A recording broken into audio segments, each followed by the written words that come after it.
حضرت ابو ہریرہ رضی اللہ تعالیٰ عنہ سے روایت ہے کہ رسول کریم صلی اللہ علیہ وسلم نے فرمایا،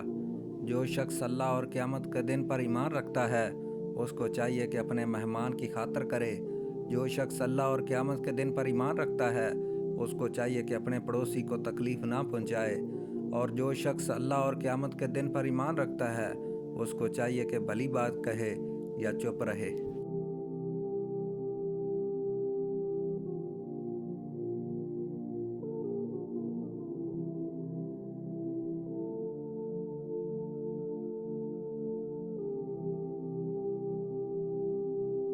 حضرت شریک کعبی رضی اللہ تعالیٰ عنہ سے روایت ہے، رسول کریم صلی اللہ علیہ وسلم نے فرمایا،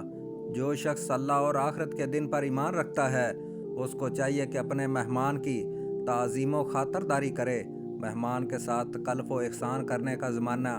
1 دن اور 1 رات ہے، اور مہمانداری کرنے کا زمانہ 3 دن ہے۔ اس 3 دن کے بعد جو دیا جائے گا وہ ہدیہ و خیرات ہوگا، اور مہمان کے لیے یہ جائز نہیں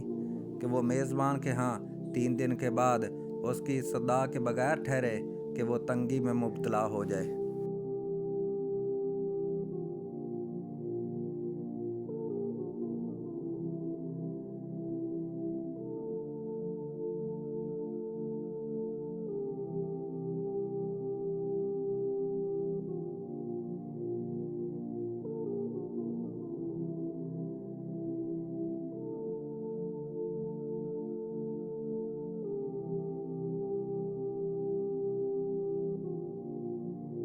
رسول اکرم صلی اللہ علیہ وسلم نے فرمایا، مہمان نوازی 3 دن ہے، جو اس سے زائد ہے وہ اس میزبان پر صدقہ ہے۔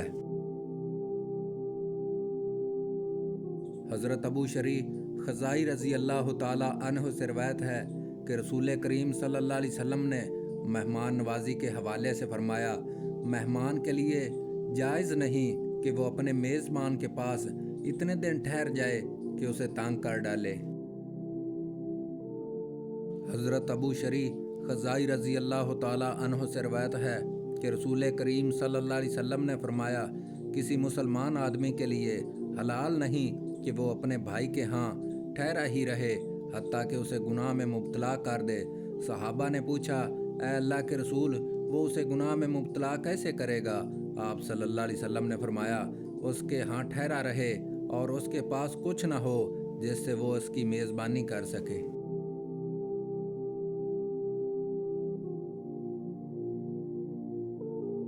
حضرت عقبہ بن عامر رضی اللہ تعالیٰ عنہ سے روایت ہے کہ رسول کریم صلی اللہ علیہ وسلم نے ہمیں فرمایا، اگر تم کسی قوم کے ہاں اترو اور وہ تمہارے لیے ایسی چیز کا حکم دیں جو مہمان کے لائق ہو تو قبول کر لو، اگر وہ ایسا نہ کریں تو ان سے مہمان کا اتنا حق لے لو جو ان کی استطاعت کے مطابق ان کے لائق ہو۔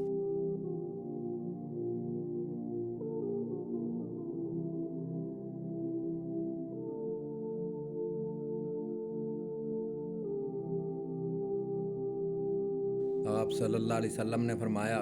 جس گھر میں مہمان ہو اس گھر میں خیر و برکت اس تیزی سے اترتی ہے جتنی تیزی سے اونٹ کی کوہان تک چھری پہنچتی ہے۔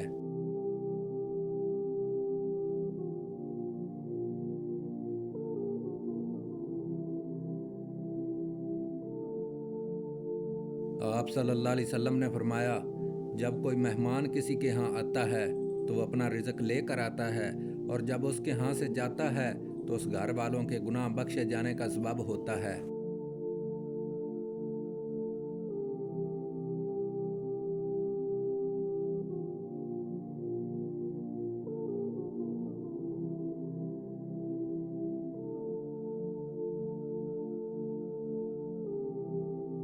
آپ صلی اللہ علیہ وسلم نے فرمایا،